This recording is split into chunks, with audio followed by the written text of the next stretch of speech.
Okay, our last session of the day is our panel responses on research and ethics, and we are so fortunate to have two experts in this area. Mrs. Ehil Deloney, as you've heard earlier, is the director of Flint Odyssey House Health Awareness Center and the executive director of the CBOP, Community-Based Organization Partners in Flint, Michigan. And Stephanie Solomon did a postdoc, actually, with the ethics program within Mishar.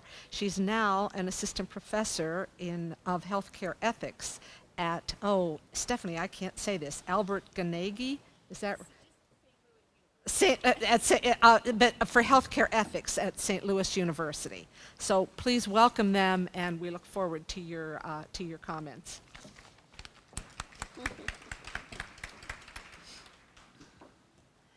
Good afternoon. Good afternoon. You sound as tired as I am, but Dr. Samsel gave you an opportunity to stand up and shake your arms and say, let's stand up, because I want to stand up with you. Let's stand up. Come on. Kind of stretch a little bit. We don't have but 30 minutes, and we'll be all right. Oh, that feels much better. Okay. I say, Dr. Samsel, they didn't move.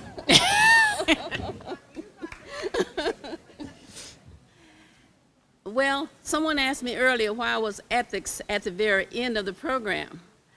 I said it's exactly where it should be. How are we going to observe if it's at the beginning of the program? And I must say that the program has been excellent. I've had to start with Dr. Shanley. Now, I don't know if he wrote it himself, but he delivered it very well. And it sounds like we can hold him to his word that he is going to be supportive of our work. And then Dr. Stiefel, oh man, she just laid it out. You see,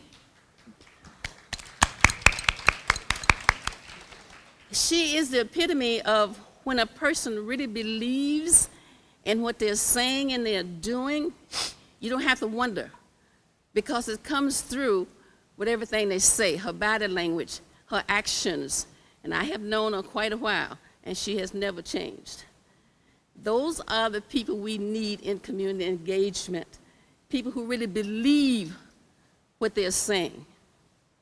Now, Webster defines ethics as the discipline with what is good and bad and with moral duty and obligations. And it was written way before we were considered to be in community engagement. Community looks at it a little further. We believe exactly what he says, but we also believe that in order to really carry out ethics, one must establish a standard of ethics that is entirely internally consistent with moral reasoning. If you do not believe in community engagement, if you do not believe in reducing ethnic and racial disparities and health disparities, you should not be in it. We have established a protocol that requires people getting involved in that to go through a workshop that's called the Intervention Before the Intervention, that was helped created by Dr. Caldwell and Dr. Isiche. And it had worked very well for us. And before I go through the rest of the wonderful presentations today, and they all were wonderful, I've had the opportunity to read most of those proposals, and what they put on paper, they carried out. So it was excellent as far as I'm concerned as related to sharing my thoughts on it. But I would like for you to leave with you 3 take-home messages. Usually in the community when we do a forum, we ask the audience, what would you like to take home with you? And they actually stand up and we write it down. If it's a keynote speaker, we ask them to write it down so they'll include what they want to hear in their presentation. So I would like for you to carry 3 points home, and my 10 minutes may be up. No, you got 3 more. We want you to know for ethics is critical to community engagement and community-based critical research. Community leaders and community participants in research will want ethics to be among the first topics of discussion. Even before you write your outline, even before you tell us what your plan is, we want to know how critical it is to you. It's very important. You heard about the Partners in Research, which was an excellent program that was funded by NIH. It was very successful, but as usual, when it's successful, they don't refund. The Partners in Research project was an example, and it began with a 3-part training curriculum with a dynamic discussion on past lapses and ethical behavior involving research. Tuskegee and the Nazi medical experiments, things that we do not want to happen ever again. And so ethics discussions provide the basis for a collaborative relationship to do community-based research. It is critical to the development of trust. So my work is dealing with the historical and cultural structuralism of racism on ethnic and racial and health disparities. Although the acronym that you see on the screen now, respectful, is taken from the principles that guide the collaborative research conducted by the Prevention Research Centers of Michigan, it works very well for community engagement. As stated by the Community-Based Public Health Caucus, community is the heart of public health and also the heart of community engagement. I still have 3 minutes? You have 1 minute, 1 minute, okay.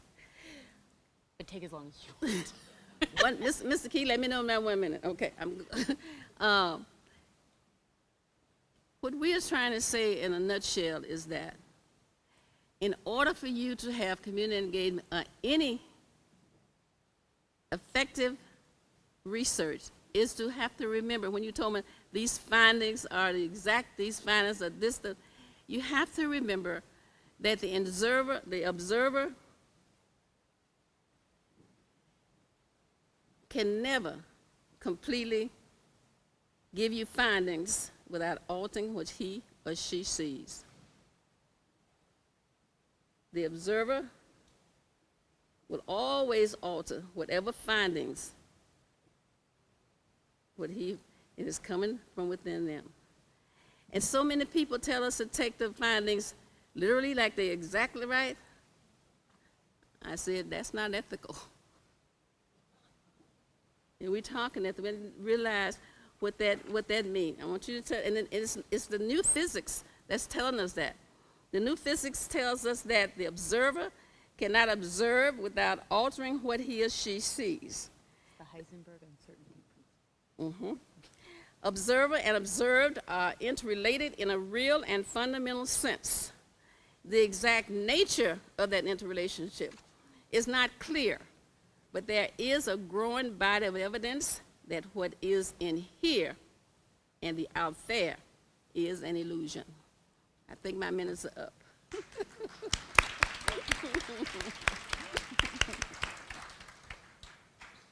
Hi, I'm Stephanie Solomon. It's an honor to be up here with Mrs. Deloney. I've been inspired by her for years since I've been here and known her. It's bi-directional. So I was asked to come here and speak about ethics, but I feel like I can't really say much that Mrs. Deloney didn't say. What I do want to speak of, though, is a community expertise that I have and how ethics can inform it, which is that I understand the community of researchers. And they don't often think of themselves as a community. They don't often think of themselves as a community with structural barriers, with things that they're socialized into believing, in blindnesses to things that are foreign to their community, but they are. And I teach research ethics to researchers. That's a big part of my job. So I'm very clear on, how foreign some of these conversations are when you try to talk to researchers about ethics. And so what I kind of want to say coming here as someone who believes that community engagement is important fundamentally for ethical reasons is that while that is why I would guess most of us do it, that might not be the best reason to give for why to do it in certain contexts. And the reason I want to say this is because I want to give a little anecdote. I was at a conference last week that had Francis Collins, who is the head of the NIH there, and he was talking. And our Carolyn Samsel stood up and asked what the future of community engagement is in kind of his vision of the CTSAs and in funding research. And the first thing he said was very comforting. He said, look, I stand by the fact that community engagement is very important. We will continue to support it. It is, a continuing mission, and we believe it's vital. And I take him to generally intend that. I don't think he was lying. But the next thing he said showed that he had absolutely no idea what community engagement means, which is not shocking. He basically said that different places in the country in research have different strengths. Some are good at studying this disease, some are good at studying that disease, and we should give more money to the places that are good on certain things so that we just encourage kind of expertise in different parts of the country. And he said, I think we should do the same thing for community engagement. Some places, like Michigan, he didn't say it, but I think it's an easy example, have a long history of being very good at, comparatively at least, in community engagement. And other places, and he did say this, are getting dragged there kicking and screaming, and maybe it's not the best place to be encouraging community engagement. And he said that thinking that was a very supportive thing to say about community engagement. And I thought, I just sat there with my mouth open saying, this guy just doesn't understand. That it's not like you can understand a virus in California and just teach the rest of the country about a virus. You can't understand community engagement in Michigan and then just tell people about community engagement in California and have that mean anything. And so the reason why I want to tell that anecdote is a lot of people, starting with Serena, was talking about asking the question of why we do this. And I think it's important to understand why we do this. But I think it's also crucial to think about how to communicate why it's important to different audiences, especially the audiences with money, as many people have said. And I think that Dr. Cleo brought up the issue of framing. I've heard the word framing a lot all through the day today. Framing issues, framing relationships, time frames, framing language. And I think it's crucial to just kind of think about how to convince people who may be really good people deep down. Most researchers I met are nice people. They're not going to push an old lady into the street or anything horrible. But they may not be utterly sympathetic to community engagement. It takes a lot of time. They're under all this, I love that picture with all the tenure with all the papers. I'm on the same thing, and it's scary. But telling them not only is it the ethical thing to do, which it is, but it also, as we all know, gets you better recruitment, gets you better results, gets you more sustainable results. There's so many fun in a horrible way, examples of research that's led to a drug for, say, malaria that they want to send to Africa, but it had to be refrigerated constantly. Who thought that was a good idea? It may work perfectly well in a lab, but when you think about the communities in which this has to work, you can tell they never talked to anyone, anywhere, where that was supposed to be an intervention. And I think that thinking about kind of, it's not nice, and I don't want to add another burden to communities. I know there's lots of them already. But the burden of trying to translate what you're doing to some people who are, frankly, uneducated about it, I think is something to kind of have some patience with. And then I think the ethics hopefully will come along the way when it comes to these communications and other types of things. And I think the final thing I want to say about framing is that a lot of relationships, and I learned this from Mrs. Deloney, is a lot of compromise. A lot of, give and take. I like someone who said, we all came to what we could live with, which isn't ideal.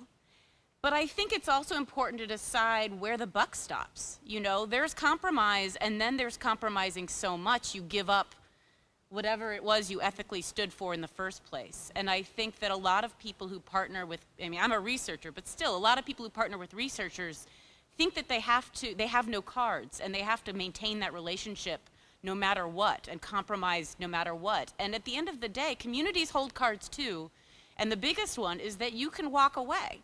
At least temporarily, and at least these days, there's probably another researcher in another university who will come knocking on your door very shortly. And I think just deciding before you enter into the discussions, you know, what things are negotiable ethically and what things are not negotiable ethically is just an important thing, and then, you know, staying strong on that. So those are my reflections that I learned from today. So we just, have questions now? So I guess with our final time, we want to invite, I know everyone's been sitting and just absorbing for so long. If anyone has any final wisdom or thoughts or things that they want to share that either they've taken out of today or they wish had been said by someone up here, but none of us thought to say it, we'd welcome any input or comments that anyone would like to make. And we have 11 minutes and 54 seconds to do that.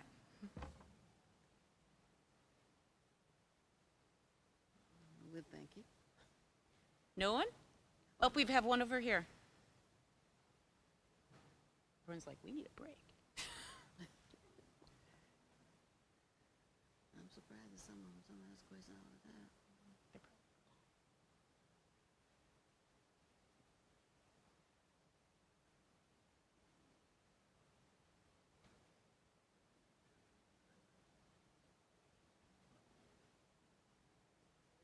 What speakers I could hear and I can't hear? Yeah, I can hear you. I thought I heard something. Hello? Testing. Well, thank you very much. It was excellent.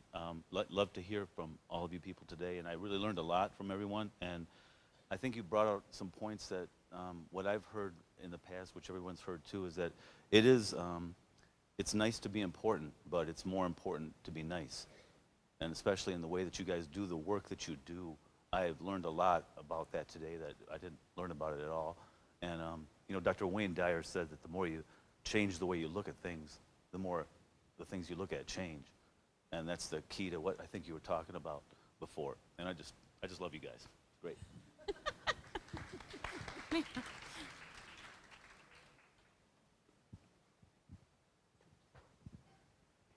I just wanted to say that I just took away from here today that it's extremely important for us as community and as academics to understand that we can all be in the same room.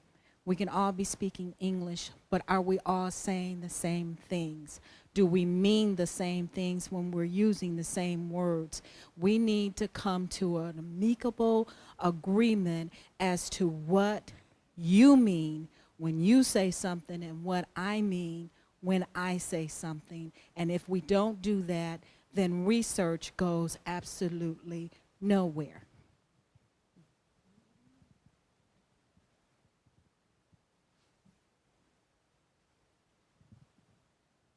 Just thank them. Well, we thank you so very much. So one more thing before we go, I just want to say the one person we haven't thanked, I think, sufficiently is Trisha Pachowski. She thanked everyone else, but I think she did a wonderful job. With one more thing. Oh, and now we have one more thing. Yeah, just thought about it, because we didn't take that out of time, we didn't go through everything. But I want to say to Dr. Samsel that all the things that we have brought forth working from 1994, trying to work in community-based public health initiative, through the PRC, through now with you, MSHA has listened and heard us. And when they put that plan together, they incorporated what we had shared with them. Even on their national committee, the key function committee, structured a lot of things after what we said. They, not only what she was saying about communication, you could be saying the same words but different definitions. And quite often the researchers are saying translation and practice. We're saying translation and practice and language. So until we are defining the words the same way, we cannot come out with an understanding or new language or new knowledge. Thank you very much.